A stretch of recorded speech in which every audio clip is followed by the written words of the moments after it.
Udah ada yang merekam belum ini? Ngerekord? Cek. Ada nggak? Belum. Belum ada ya?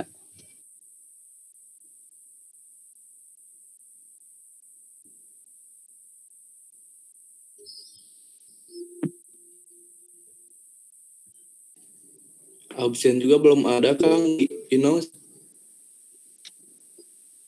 Absennya lagi di setting dulu ya, benar. Sama Kang Haji. Tapi PTS-nya udah pada selesai kan? Udah. Oh, ya. Kita mulai aja ya. Oke, bismillahirrahmanirrahim. Assalamualaikum warahmatullahi wabarakatuh. Waalaikumsalam warahmatullahi wabarakatuh. Selamat pagi semuanya. Salam sejahtera untuk kita semua. Hari ini kita akan melaksanakan perkuliahan modul 4, modul sebelum kalian melaksanakan UTS.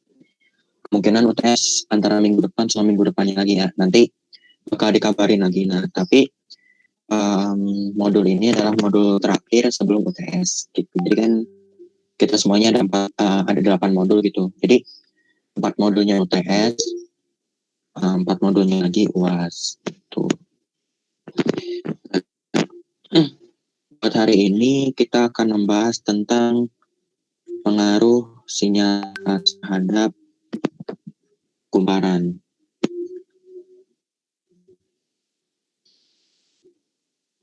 Nah, oke.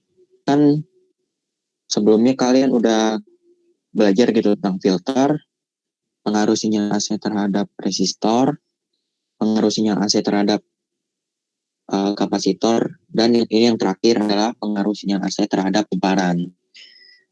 Sebenarnya ini, prinsip kerjanya itu hampir mirip ya, dari sinyal AC terhadap kapasitor gitu. Nah, cuman di sini perbedaannya itu terletak pada beda pasanya kan, yang di kapasitor itu siapa yang mendahului dan siapa yang didahului gitu.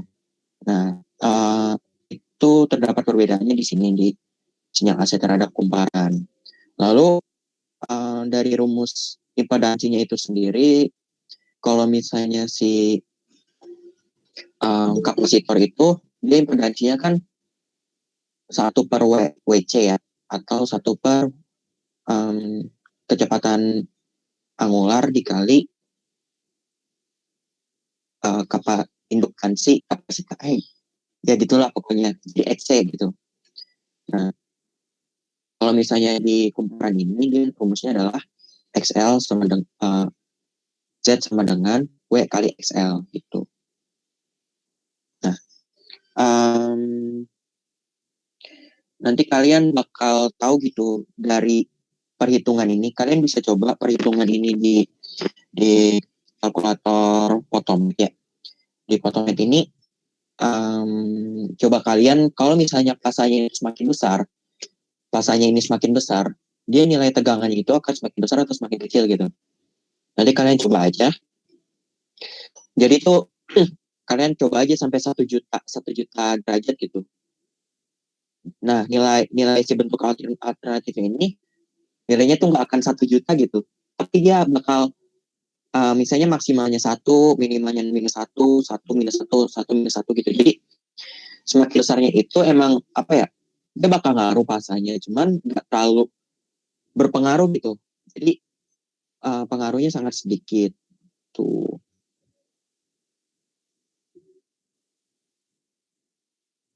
Dan frekuensinya pun kalian coba aja nanti hasil akhirnya itu bakal gimana gitu. Ketika frekuensi semakin besar, apakah tegangannya itu semakin besar atau kecil seperti itu. Nah, ini adalah konsepnya. Jadi konsepnya itu adalah sebuah induktor mempunyai hambatan yang disebut reaktansi induktansi saat dihubungkan dengan sumber tegangan bolak-balik. Hambatan atau reaktansi induktansi bergantung pada frekuensi sudut, arus, dan induktansi diri induktor atau dapat dirumuskan sebagai XL sama dengan W kali L.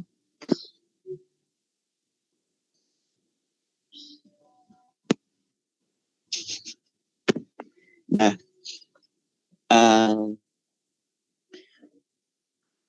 Oh ya tadi maaf ya, saya salah. Jadi Z itu sama dengan XL. Jadi XL itu sama dengan W dikali L gitu. W itu kecepatan angular, rumusnya itu 2VF dikali L. L itu nilai induktansi. Jadi ketika si induktor itu dialiri arus AC, dia akan menghasilkan yang namanya reaktansi induktif atau istilahnya tuh hambatan pada induktor. Hambatan induktor itu XL. Nah, jadi XL itu hambatan reaktansi induktif akan dipengaruhi sama frekuensi dan nilai induktansi dari induktornya itu sendiri. Nah, ini konsep kontingennya. Analisa arus AC pada induktor perlu dipelajari karena induktor akan memberikan karakteristik khusus apabila dialiri arus AC gitu. Jadi sebenarnya mirip sih sama sama pengaruhnya AC terhadap kapasitor gitu. Kan kalau kapasitor mah ketika dialiri arus AC dia akan menghasilkan reaksi kapasitif. Sedangkan kalau misalnya di induktor dia bakal menghasilkan reaktansi induktif. Itu bedanya. Nah, pada saat sebuah induktor dialiri arus AC, pada induktor tersebut akan timbul induktansi. Nah, jadi gini, kalau misalnya gimana ya, yang pengaruh sinyal AC terhadap kapasitor, semakin besar frekuensi, maka nilai tegangan akan semakin kecil, ya kan? Nah, sedangkan untuk di sini di materi ini pengaruh sinyal AC terhadap induktor, ketika frekuensinya semakin besar, XL atau impedansinya itu akan semakin besar kan? Dan ketika impedansinya itu semakin besar atau XL-nya semakin besar, maka tegangan itu akan semakin besar.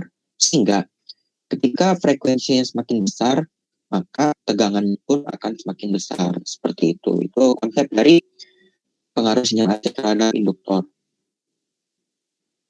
Nah, ini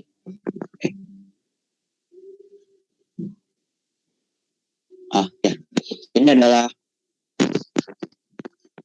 grafik yang dihasilkan dari beda fasa perbedaan fasa atau perbedaan turut dari pengaruh sinyal AC terhadap induktor. Nah, parameternya itu adalah tegangan dan arus. Tegangan itu yang biru, arus itu yang merah. Nah, ini beda fasanya adalah 90 derajat. Oke. Ini ya, tegangan induktor akan melalui tegangan di resistor sebesar 90 derajat. Dan tegangan induktor akan melalui arus di induktor sebesar 90 derajat gitu. Jadi ini ada dua parameter ya. Yang pertama itu parameternya tegangan di induktor sama tegangan di resistor, sedangkan yang kedua itu tegangan di induktor dan tegangan harus di induktor gitu. Jadi ini beda perbedaan dua parameter, namun perbedaan fasanya itu tetap sebesar 90 derajat. Nah, ini adalah rangkaiannya. Ya, lanjut dulu.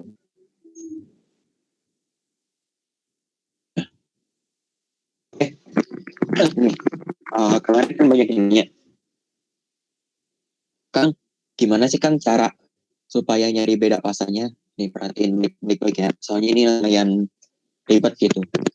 Caranya, rumusnya itu T A dikali 360 derajat. Ini maaf nih derajatnya di sini. Nah, caranya, yang pertama, sudut ini itu beda fasa ya. Yang pertama nih, ini T per A kali 360. T-nya apa sih? T-nya itu jarak dua titik puncak. Dua titik puncak. Nah, dua titik puncaknya itu dua gelombang. Dua gelombang yang berbeda gitu. Kalian lihat nih. Gelombang pertama itu yang merah. Gelombang yang kedua itu yang biru. Nah, jarak titik puncak itu adalah 1.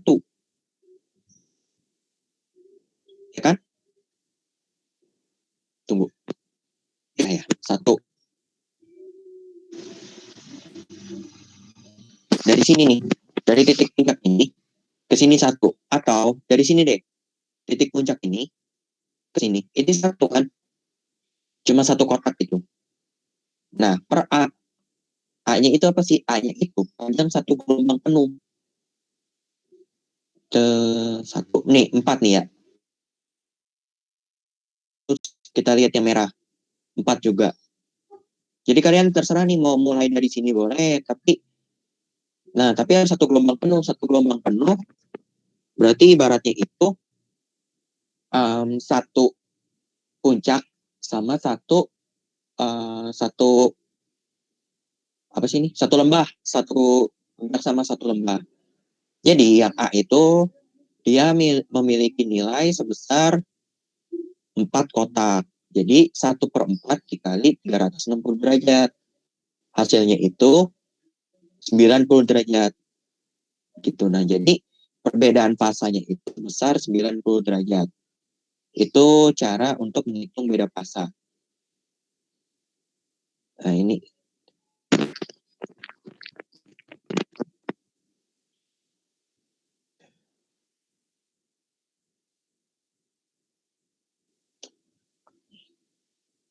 Ya. Kan sebelumnya kalian udah baca nih modul-modulnya. Nah, buat di modulnya itu nilai induktornya itu kan 1000 T nih. Nah, T-nya itu masih bentuknya lilitan kalau nggak salah ya. Ya, bentuknya itu 1000 lilitan gitu. Nah, kita harus mengubahnya ke satuan induktansi atau Henry. Caranya itu ini. Nah, cuman waktu ini saya pakai parameter yang tahun kemarin yang waktu saya praktikum, nilainya itu 38 dikali 10 pangkat minus 6 Henry. Waktu itu saya lupa ngitungnya gimana. Uh, Bukan lupa sih, maksudnya tuh yang dijadiin nilai L-nya itu berapa, yang dijadiin nilai I-nya itu berapa, yang dijadiin N-nya itu berapa. Saya lupa, takutnya ngaco lagi gitu. Nah, langsung pakai L-nya aja 38 kali 10 pangkat minus Henry aja ya. Di praktikum saya waktu tahun kemarin. Nah, kita lihat dulu modul-modulnya.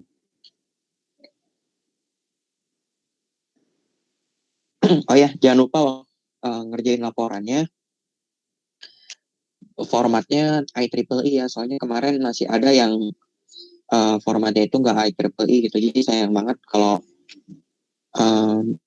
formatnya salah, nilainya juga takut berkurang gitu. Jadi sayang. Nah, terutama kan tabel-tabelnya mah nggak beda jauh gitu sama praktikum kemarin. Nah, kita coba.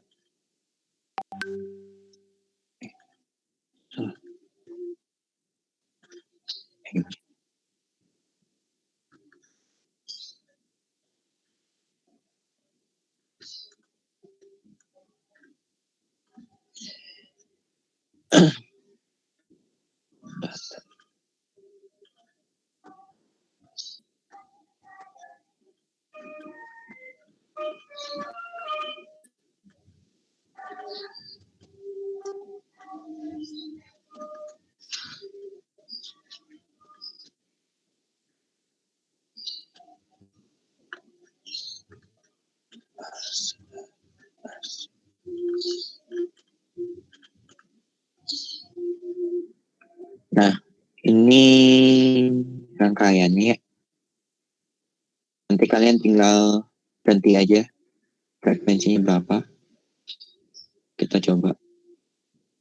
Tapi jangan kaget ya, yang tegangan yang ada di induktor dia mendekati 0 gitu. Soalnya udah satuannya mikro gitu. Jadi 0,0000006. Jadi emang mendekati 0. Soalnya emang nilai induktansinya kecil banget gitu. Jadi emang maklumin aja lah, nggak apa-apa.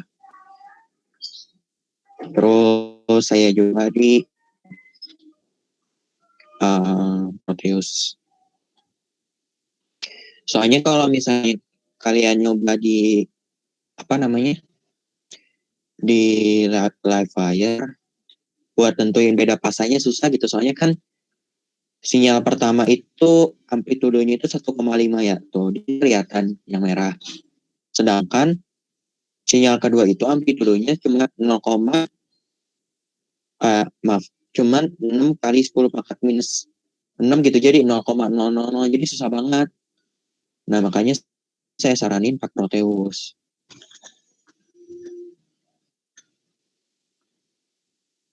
Nah buat di Proteus semuanya kelihatan nih.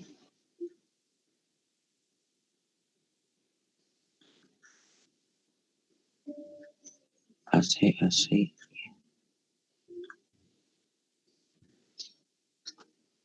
Cuma rada aneh.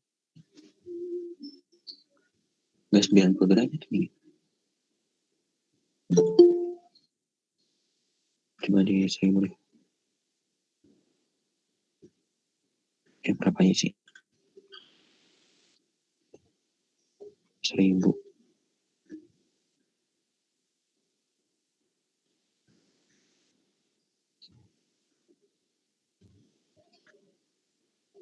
Kok aneh ya?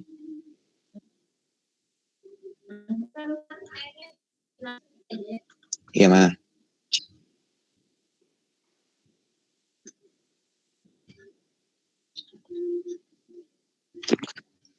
Bentar. Kok aneh ya?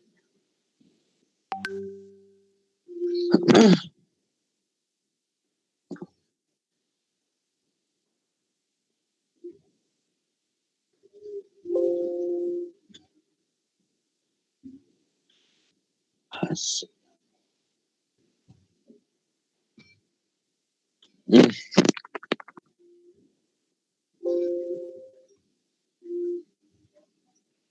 Ini laptop saya kayaknya lagi nge-lag deh. RAM-nya habis kayaknya. Aneh, masa 0,5 sih? Harusnya tuh ini 1,4 sampai 1,5 nih. Kok aneh ya? Lagi nge-lag kali. Jadi gitu. Nanti kalian coba ya di rumah. Sisi nyalanya itu bakal ngebentuk kayak gini nggak?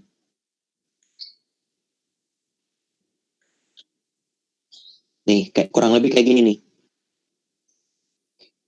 Jadi yang bakal mendahului itu yang tegangannya dulu. Jadi tegangan itu mendahului arus. Kan kalau misalnya yang di kapasitor harus mendahului tegangan. Tapi ingat ya, ini tuh yang di induktor gitu. Tegangan, parameter tegangan sama arus yang ada di induktor. Gitu. Kalian coba aja ya. Ini aneh. Di Proteus saya aneh. Kang boleh foto rangkaiannya Kang yang di Proteus? Ya, bentar.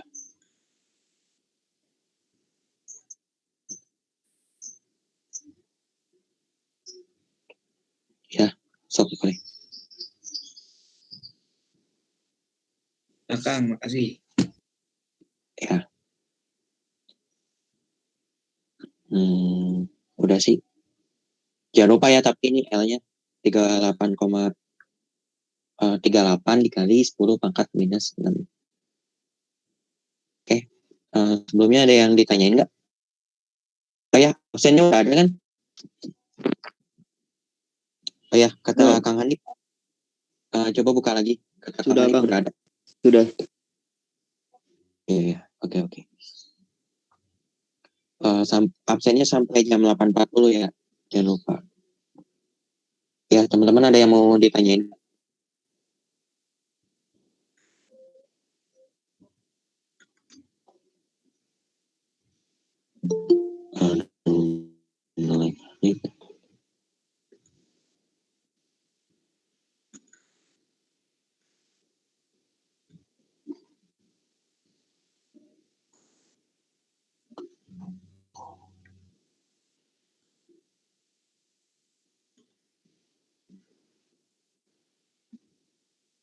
Nggak ada yang mau ditanya nih.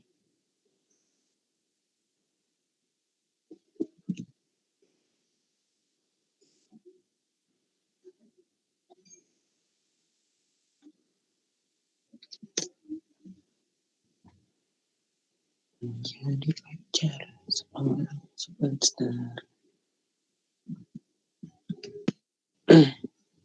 Ya udah, kalau yang mau ditanyain, kita dulu. So pada on cam. Kak.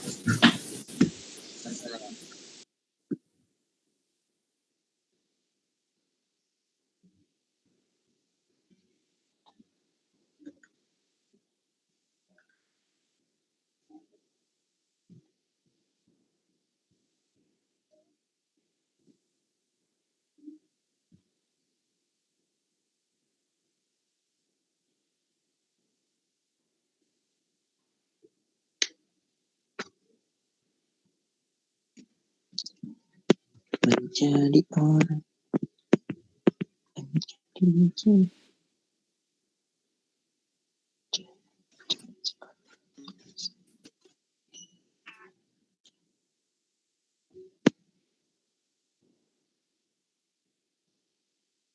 taruh ya laptop saya lagi.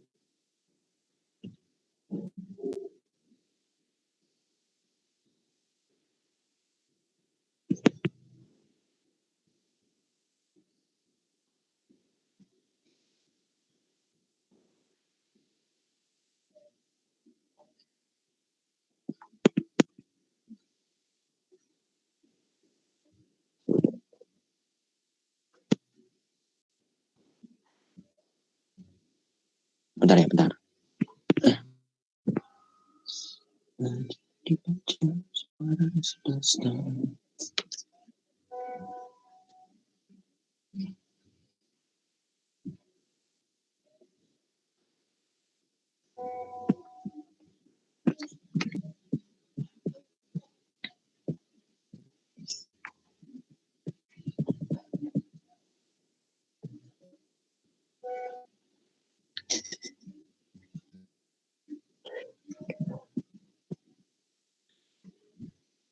Aduh, ngelag banget.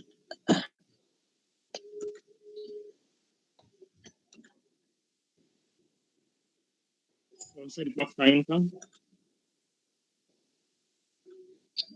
Dipaksain, Kang. Ada yang bisa SS nggak? Enggak Udah pakai perwakilan laptop. aja, Kang. Perwakilan. Betul atau SS-in? Diwakilin maksud.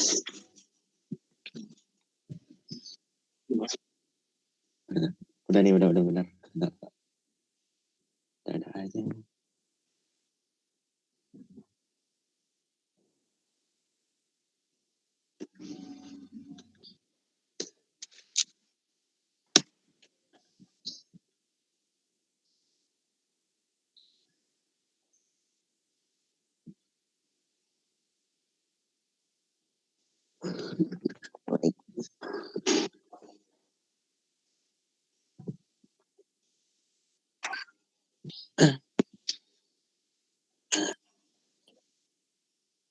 Menjadi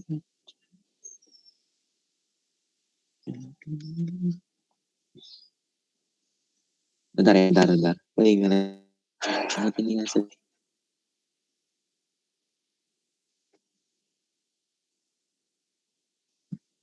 Taruh.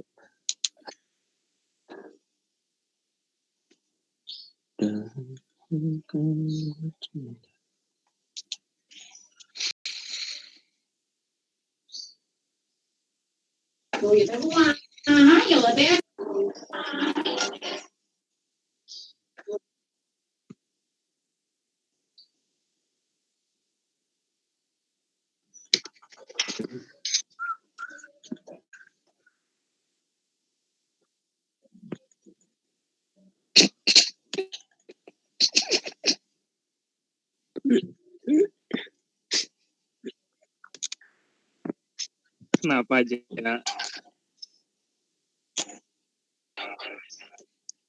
Nggak apa-apa. Raja belum tidur. Tahu aja. Bujet belum tidur.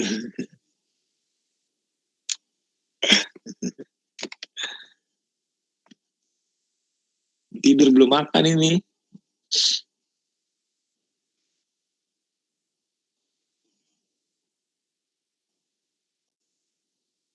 Ngapain ya belum tidur?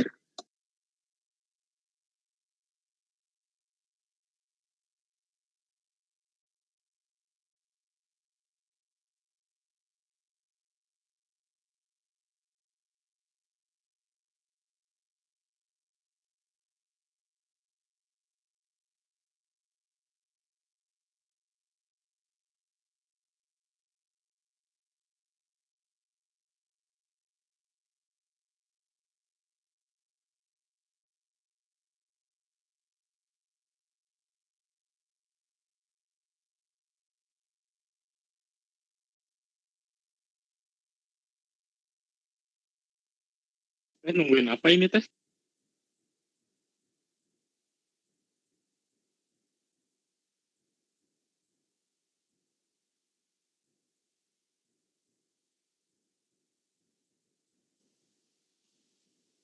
Nungguin BLT. Bantuan baksos kan, bansos. Prakerja.